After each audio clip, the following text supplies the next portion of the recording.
সকাল বন্ধুরা, সবাই কেমন আছো? নিশ্চয়ই খুব ভালো আছো, আমিও ভালো আছি। আর আজকে হচ্ছে সানডে, হ্যাপি সানডে। সবার সানডেটা খুব খুব ভালো কাটুক। জানি না কতটা শুনতে পাচ্ছ, কারণ পাখা চালিয়ে বসতে হয়েছে, ভীষণ গরম করছে। পাখা ছাড়া এখন 1 মিনিট তো থাকতে পারবো না। কেন হাওয়া দিচ্ছে, কেন পর্দা উড়ে আসছে, কিন্তু ওই হাওয়া দিচ্ছে ঠিক আছে, সঙ্গে পাখার হাওয়াটা থাকলে দুটো অ্যাডজাস্ট করলে বেশ ভালো লাগছে। এই যে এখন চা করে নিলাম, চা বিস্কুট। আর এখন বাজে হচ্ছে 7:30 বাজে। আমি উঠেছি পুরো ডট আছে, আজকে 6টার মধ্যে উঠে গেছি। ঘুম মানে আমি অ্যালার্ম দিয়ে রেখেছিলাম জানো 6:20-তে, কিন্তু আমি উঠে অনেকক্ষণ আগেই আমার মেয়ের ফোন থেকে ওর অ্যালার্ম বেজে আছে, ও উঠে গেছে, মানে ও তো ওঠেনি, আমাকে উঠিয়ে দিয়েছে। আর কী বলবো, আর ও তো উঠলো মানে 7টার সময় উঠলো ডেকে ডেকে। ও একটু রাত্রে ঘুমিয়েছে, ওকে যত বলি যে রাতে 12টা 12:30 ঘুমিয়ে পর, সকাল সকাল ও একদিন কালকে একটু উঠলো, বাস হয়ে গেল। তোমাদের দাদাভাই এখন বেরোবে, বাজার বেরোবে, কারণ বাজারে 7:30টায় গিয়েই দেখবে কী ভিড়। তাই আমি বলছি বাবা সবাইকে এত রাতে উঠে যায়, বলছে আমার কী ভিড় থাকে, সব মর্নিং ওয়াক করতে যায় তো অনেকে, একবারে বাজার টাজার করেই চলে যায়। আর এই রোদটা তো সবাই একটু অ্যাভয়েড করতে চায়। চলো সঙ্গে থাকো, কাজকর্ম তো আছেই। আর সানডেতে কাজকর্ম তো করে দেখাতে পারি না, কারণ এত ব্যস্ত থাকি। চলো তাহলে। ঘরটার ছাদ দেওয়া হয়ে গেছে, ঘরটা একটু পরে মুছবো। আগে এইটা মেখে নিলাম, আটার ময়দা মিক্সড করে। মেয়ে বললে একটু লুচি খাবে, আমি ঠিক আছে করে দিই, কালকে রুটি করে দেবো। এটা দিয়ে খুব ভালো লাগে খেতে, কালো জিরে জোয়ান সব দিয়ে করে রাখলাম। আর দেখো ভাত বসিয়ে দিয়েছি, অল্প করে একটু ভাত করলাম, কারণ তোমাদের দাদাভাই তো লুচি টুচি খায় না, সকালে একটু জলখাবার মতো অল্প একটু ভাত খায়। এই যে ডাল করছি আর আলু সেদ্ধ দিয়ে দিয়েছি, ওটা মেখে দেওয়া হবে। এবার দেখো আমাদের টিফিনের জন্য এই যে লুচি ভেজে নিচ্ছি। আমার ঘরও মোছা কিন্তু তার মধ্যে হয়েছে, মানে ওই ভাত আর ডাল ওকে দুপাশে দুটো বসিয়ে রেখে আমি চলে গেছিলাম ঘর। এভাবেই তো করতে হয়, তাই কত দেরি হয়ে যায় জানো বন্ধুরা, কী বলবো, সানডেতে যেন অনেক দেরি। ওই যে কালকে এঁচোড়ের তরকারিটা রয়েছে, তোমাদের দাদাভাইকে বললাম না যে এঁচোড় করলে খাবে না, ওই একটুখানি 2 পিস আলু খেয়েছে। এই গরম করে নিচ্ছি দেখো, মেয়ে ওই জন্যই বলে লুচি খাবে, আর ওরও আবার খেতে ভালো লাগে এঁচোড়টা, কিন্তু করলেই বেশি হয়ে যায়। এই দেখো গরম গরম লুচি আর এঁচোড়ের ডালনা টিফিন। আমারও টিফিন খাওয়া হয়ে গেছে। আর ডাস্টবিনের লোক 3 দিন ধরে আসছে না, তাড়াতাড়ি করে মাছটা সব ধুলাম, কিন্তু আসলোই না। 2 রকম পাঁপড় ভেজে নিলাম, মেয়ে আবার ওই গোল পাঁপড়গুলো খুব ভালোবাসে। আর এদিকে দেখো আমাদের জন্য ট্যাংরা মাছ হবে, আর তোমাদের দাদাভাইয়ের জন্য রুই মাছ এই যে ভেজে নিচ্ছি। এদিকে একটু রসুন সোমবার দিয়ে আর করলাম, আর একটা শুকনো লঙ্কা দিয়ে পাট শাক ভাজা। এই শাকটা গরমকালেই পাওয়া যায়, আমার ভীষণ ভালো লাগে। পাট শাকের বড়া বলো, পাট শাকের ঝোল, পাট শাক রসুন দিয়ে ভাজা, পাট শাক দিয়ে ডাল, মুগ ডাল দিয়ে ভীষণ ভালো হয় খেতে। এই যে একটু নুন হলুদ দিয়ে দিলাম, আর একটুখানি হয়ে যাবে দেখবে, আমাদের 3 জনের জন্য ঠিক আছে। আর এদিকে দেখো এই মাছ ভাজতে গিয়ে তো অনেক দূরে সরে যেতে হয়, ট্যাংরা মাছ বাপরে বাপ, এইসব মাছ ভাজা খুব কষ্ট। এই যে শাকও হয়ে গেছে আমার পুরো রেডি একদম। আর এই রসুন সোমবার দিয়ে শাকটা কিন্তু পাট শাক নোটে শাক খুব ভালো লাগে খেতে কিন্তু। এদিকে দেখো তোমাদের দাদাভাইয়ের মাছের করছি, রুই মাছের দম করব। পেঁয়াজ ভেজে নিয়েছি জিরে ফোড়ন দিয়ে, আর আলুটাও সুন্দর করে ভেজে নিলাম। আমাদের মাছটা যেহেতু ঝাল হবে ট্যাংরা মাছের পেঁয়াজ দিয়ে, ওই জন্য এটাতে একটু বেশি আলু দিলাম। মেয়ে এখান থেকে আলু খেলে এখান থেকে খেয়ে নেবে একটু।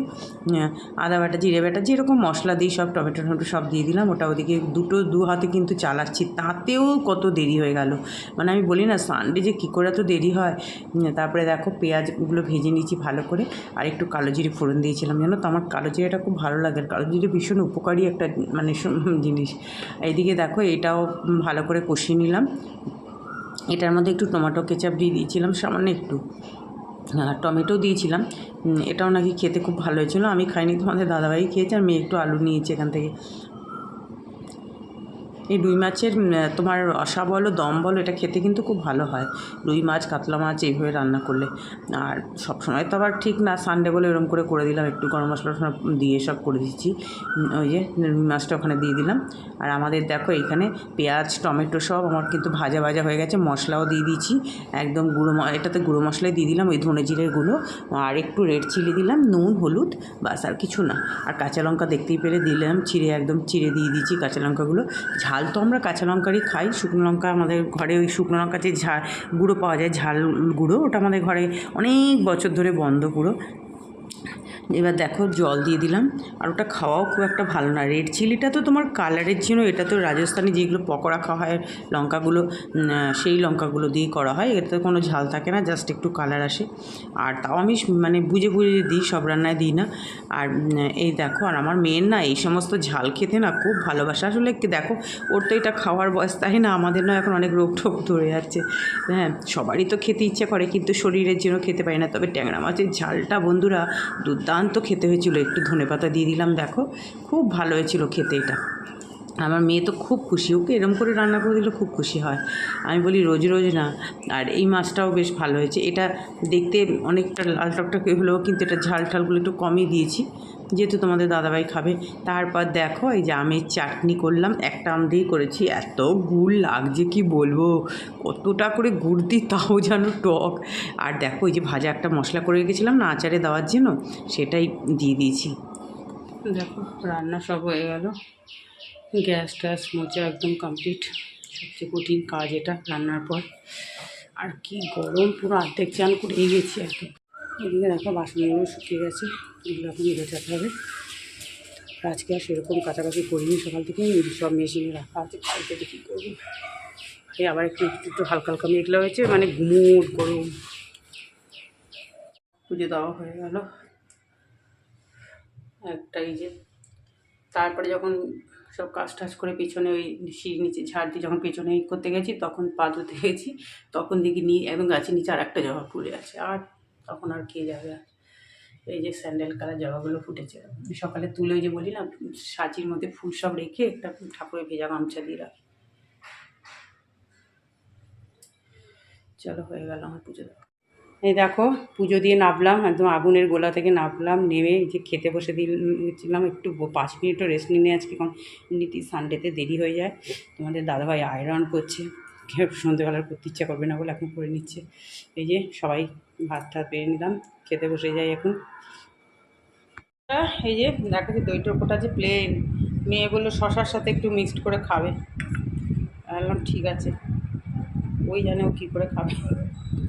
ও শশার সাথে এরকম মিশিয়ে খায়, ও খুব ভালো লাগে খেতে। আর কি গরম, কি বলবো।